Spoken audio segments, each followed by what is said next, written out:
Halo teman-teman, kembali lagi bersama Palma Anjas, channel yang akan menghibur kalian semua dengan menghadirkan alur cerita film-film unfaedah. Kesempatan kali ini saya membahas sebuah film trailer yang berjudul Survival Box tahun 2019. Film berdurasi 75 menit ini menceritakan tentang sekelompok remaja yang terjebak di dalam sebuah bunker di tengah-tengah kehancuran bumi yang diakibatkan oleh ledakan nuklir. Penasaran? Sebelum masuk ke isi ceritanya, saya tak bosan-bosan mengingatkan kalau ini adalah konten full spoiler. Jadi untuk kalian semua yang belum nonton filmnya, saya sangat menyarankan untuk kalian menonton filmnya terlebih dahulu. Karena bagaimanapun pengalaman menonton secara utuh akan jauh lebih baik. Tanpa berlama-lama, langsung saja kita masuk ke isi ceritanya.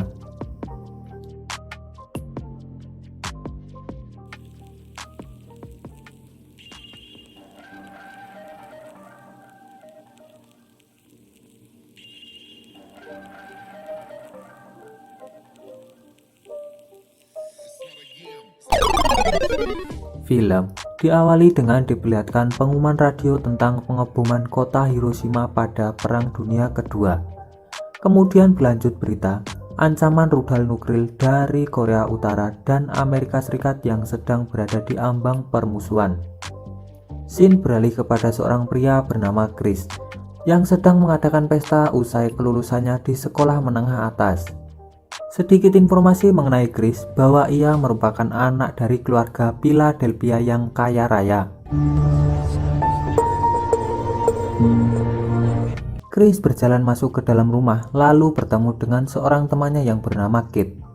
Di sana ia sedang melihat berita dari tweet Presiden Donald Trump yang memberikan sindiran kepada Presiden Korea Utara mengenai senjata nuklir miliknya yang dianggap paling kuat dan tak lama lagi akan segera ia luncurkan.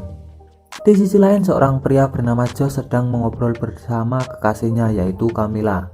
Kemudian Chris mendatangi Josh untuk foto bersama karena ibunya menginginkan hal itu.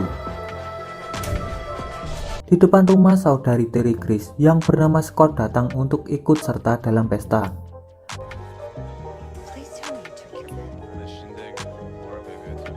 Kemudian Chris mengajak dua orang temannya lagi, yaitu Amy dan Travis, untuk segera bergabung dalam pesta yang digelar di sebuah bunker di ruangan bawah tanah miliknya. Semua orang turun ke sana termasuk Kit yang selalu menyendiri. Semuanya berjalan lancar seperti yang diharapkan. Lalu akhirnya pesta pun berakhir dan semua orang pun telah pulang ke rumahnya kecuali Josh, Chris, Scott, Travis, Amy, Camilla, dan Kit. Scott yang masih mabuk berusaha membuat Camilla yang sedang murung karena kematian ibunya untuk tersenyum. Namun sayangnya ia malah membuatnya marah. Tak lama setelah itu, Ben mendapati perintah dari ibunya Chris untuk segera memberitahu anak-anak di bawah bahwa mereka harus membersihkan tempat tersebut dalam waktu 10 menit sebelum mereka keluar dari sana. Namun karena tidak mendengarkan perkataan dari Ben, akhirnya tak lama setelah itu lampu di tempat tersebut mati dengan sendirinya. Dan beberapa saat kemudian lampu kembali menyala disertai dengan suara peringatan dari sistem bunker yang menyatakan bahwa keamanan bunker telah diaktifkan. Security protocols 1 through 33. Scott yang merasa ketakutan langsung menuju ke pintu untuk segera keluar dari sana. Namun hal itu digagalkan oleh Chris dan Josh karena untuk berjaga-jaga bila mana nuklir yang diberitahukan sebelumnya telah diluncurkan pada malam itu. Oksigen untuk ruangan itu telah diaktifkan. Chris terus berusaha mencari siaran radio sementara Kit mencoba untuk menghubungi keluarga di rumah. Namun sayangnya tak satu pun dari panggilannya yang dapat terhubung. Hari pertama mereka semua nampak depresi dengan keadaan. Travis masih tetap menggunakan alat bantu bernapas karena penyakit asma yang dideritanya.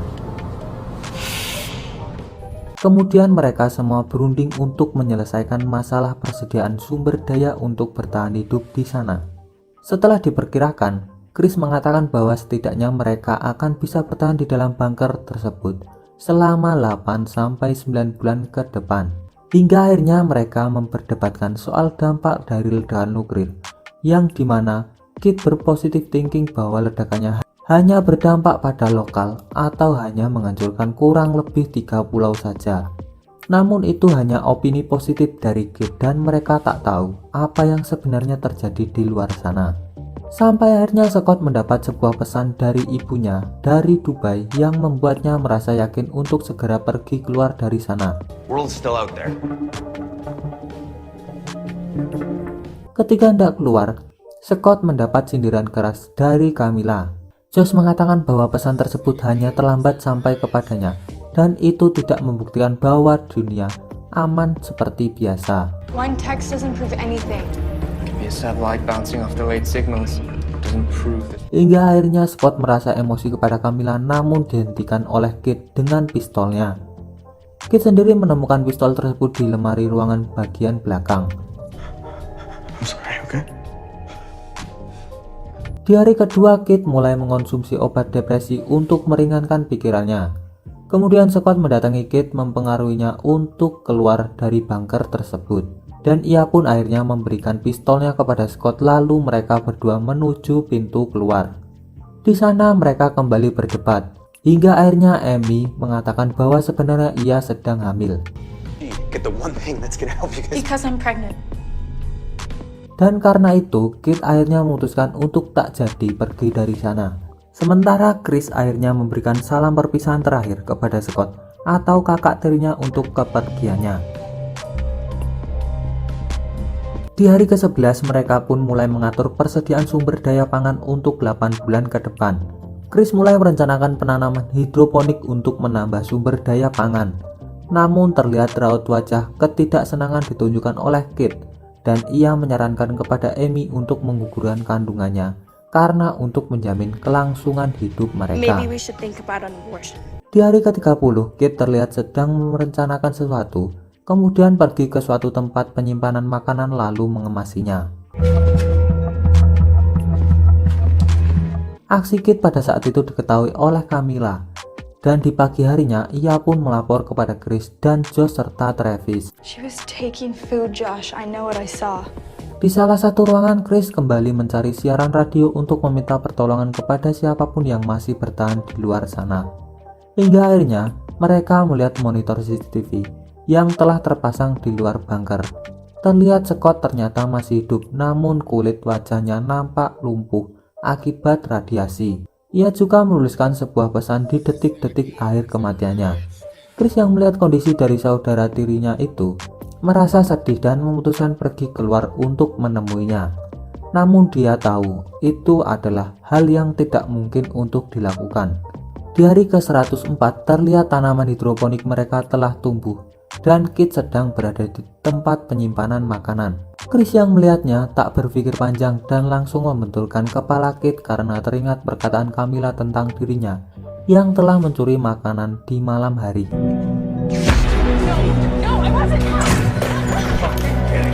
Namun sebenarnya Kit berada di sana hanya untuk menyimpan makanan untuk bayi Amy yang hendak lahir. For your baby. Kid. Karena merasa bersalah, akhirnya Chris menjumpai Kit di ruangan Amy. I'm sorry. Setelah itu, Kit menemui Camilla untuk meminta maaf dan mengatakan yang sebenarnya, bahwa dirinya tidak pernah berniat untuk mencuri. Namun karena Camilla hanya melihat dari segi penampilannya yang begitu dingin dan cuek, ia pun masih menganggap bahwa Kit adalah antagonis yang tidak bisa dipercaya. Karena terpuruk dan merasa sakit hati, akhirnya ia pun pergi keluar untuk menemui jasad Scott lalu mengambil jas anti radiasi dan juga pistol yang dipegangnya. Terlihat juga bangunan di sekitar bunker telah hancur akibat ledakan dari nuklir beberapa bulan yang lalu. Sedikit informasi bahwa jas yang disediakan dalam bunker tersebut hanya berjumlah 2 biji saja. Dan karena hal itu, hanya ada 2 orang yang dapat keluar dari bunker tersebut. Di sana Kit meminta kepada Chris dan yang lainnya untuk segera membagikan bagian persediaan makanan dan obat-obatan kepadanya, agar mereka semua percaya bahwa ia tidak pernah mencuri. Here's what's gonna happen. Dan setelah diperdapatkan, akhirnya Chris mau tak mau harus menyerahkan bagian untuk Kit. That's what you want? Divide this stuff. Di hari ke-217, persediaan oksigen hanya tersisa sekitar 22% saja. Nampak keadaan di luar diperlihatkan dari sudut pandang Josh yang sedang berlari di tengah-tengah kehancuran dunia yang diakibatkan oleh ledakan nuklir. Tak ada bangunan yang utuh, apalagi tersisa di sana. Di hari ke-240, mereka mendapat saluran radio dari tim evakuasi yang sedang mencari korban yang selamat pasca ledakan nuklir. Mereka juga memberikan alamat bagi yang mendengar saluran tersebut untuk pergi ke tempat evakuasi yang berjarak 600 mil dari bunker. Setelah dirundingkan, Amy dan Chris memutuskan untuk pergi terlebih dahulu ke tempat evakuasi yang nantinya mereka akan mengirimkan bantuan untuk Josh, Camilla, Travis, dan Kit yang tersisa di bunker. Ekspresi bahagia pun ditunjukkan oleh Josh dan Camilla karena mereka akan segera terbebas dari bunker yang telah mengurung selama berbulan-bulan. Chris telah selesai mengamasi barang-barangnya dan ketika Amy hendak pergi, ia merasakan sakit yang amat hebat dari perut yang menandakan bayinya akan lahir. Dan mereka pun membantu Amy melakukan persalinan di tempat tersebut kecuali Kit yang hanya mengintip dari kejauhan. Setelah melahirkan bayinya, Chris dan yang lainnya merasa terpukul karena ternyata Amy telah meninggal. Kemudian Chris menuliskan sebuah surat untuk dibaca oleh Josh, Camilla, Travis, dan Kit yang berisikan ucapan selamat tinggal karena Chris akan pergi keluar untuk menguburkan jasad Amy. Dan ketika Josh melihat jas anti radiasinya, ternyata jas tersebut masih tersisa 2 biji yang artinya Chris pergi keluar tanpa menggunakan jas.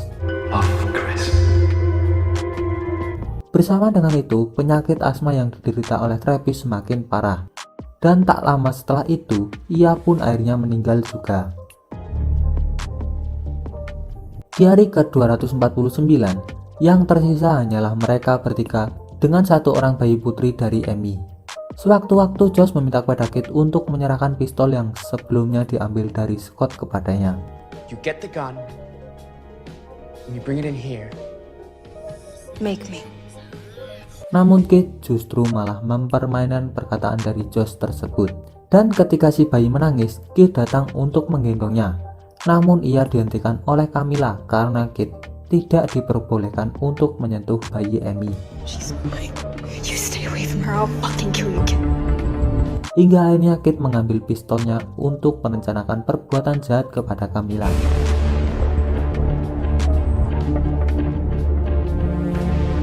Dan tepat di hari ke-251, pipa saluran air mengalami kebocoran. Karena hal itu Josh bergegas untuk segera memperbaikinya. Bersamaan dengan itu si bayi telah menghilang dibawa oleh Kit ke suatu tempat. Di salah satu ruangan Camilla diserang oleh Kit yang mengharuskannya baku hantam di sana. Namun pada akhirnya Camilla berhasil menghindari Kit dan ia pun mengambil bayinya di suatu tempat. Bersamaan dengan itu, Kit datang menghampiri Camilla dan menodongkan pistol ke arahnya. Beruntungnya Josh datang tepat waktu dan berusaha menenangkan Kit, yang ternyata ia hanya ingin menggendong si bayi. Camilla pun akhirnya menyerahkan bayinya kepada Kit untuk ia gendong. Dan mereka juga memberikan nama untuk si bayi dengan sebutan Amy. We're going to call her Amy. Kemudian setelah itu Josh bersama Camilla dan si bayi pergi keluar untuk segera pergi dari bunker mencari bantuan dan tempat yang lebih layak dengan 2 jas anti radiasi yang mereka gunakan.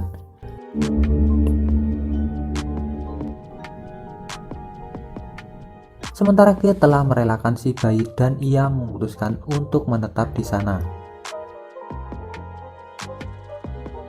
Dari luar terlihat yang awalnya rumah mewah milik keluarga Philadelphia sekarang telah hancur berubah menjadi pepohonan yang mengelilingi sekitar bunker. Dan film pun selesai. Ending yang asu bangetin. Menurut saya dari segi cerita film ini sangat mantap jiwa. Hanya saja saya sendiri tidak main dalam film ini sehingga film ini kurang sempurna, anjing banget lah. Terakhir, kira-kira menurut kalian, pelajaran apa yang bisa diambil dari cerita film ini? Pesan saya hanya satu, yaitu jangan goblok. Dan terima kasih sudah menonton video ini sampai akhir. Bye bye.